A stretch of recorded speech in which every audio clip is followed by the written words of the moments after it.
Ние додека не добиеме официјални информации, за нас ова се информации што ги добиваме од медиумите, така да немам коментар. Може ли да повторите само за медиумите кои што сега се приклучија? Значи, адвокатскиот тим официјални информации нема.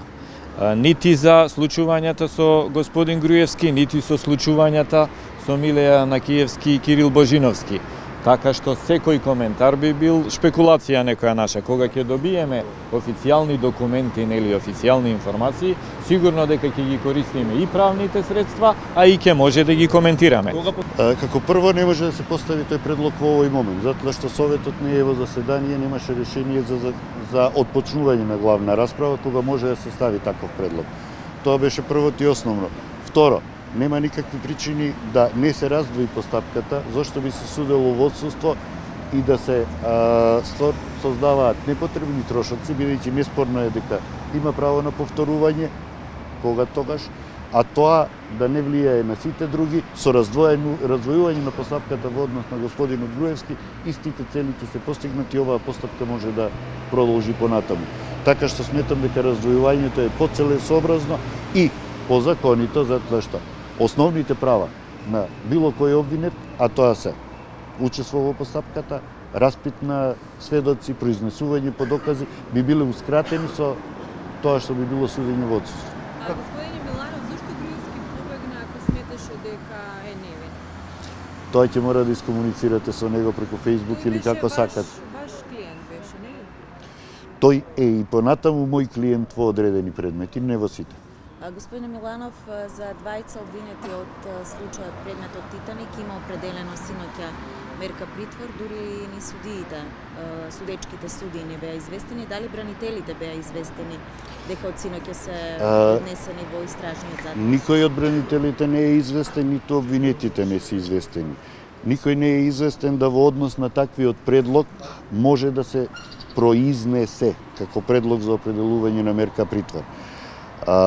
Предлогот не сме го виделе, решението треба да го видиме, дали во суштина станува збор за барање за измена на мерки за обезбедување или предлог за определување на мерка притвор.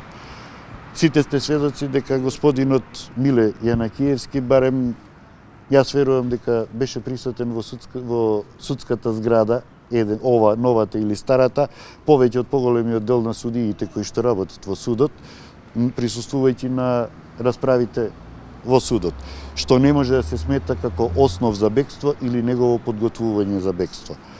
Да се оди со некакво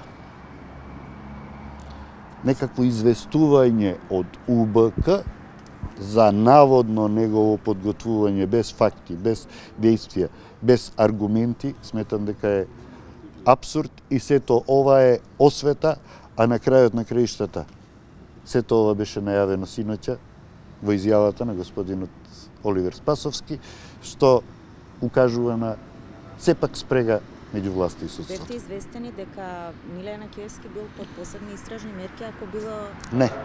Не бил под никакви посебни истражни мерки. Како УБК тогаш имало сознание за тоа ќе видиме кога го видиме решението. Тоа произлезе од произнесувањето на обвинителот. Добре, вие кога последен пат сте имале комуникации со Божиновски, сега не знам дали конкретно и Божиновски и Јанакиевски, кој од нив двајца ви е клиент, дали имало некакви индиции за да се дадат тие во бегство според вашите информации, бидејќи ја споменавте и Стефанова, тоа го спомена и во судницата, бидејќи токму како што спомена Стефанова на исти начин дека како побегна Груевски, дека имале исти план и Јанакиевски и Божиновски. Со Миле Јанакиевски се видов уште последен пат во текот на вчерашниот ден во 19 часот.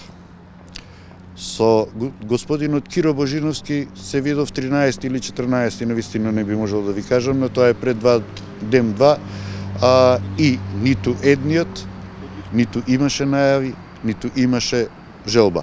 Доколку било кој сакаше од нив да се даде во бегство, сигурно немаше да спие во својот дом, за да биде пронајден од органите на прогонот, како што беше пронајден у Тринава.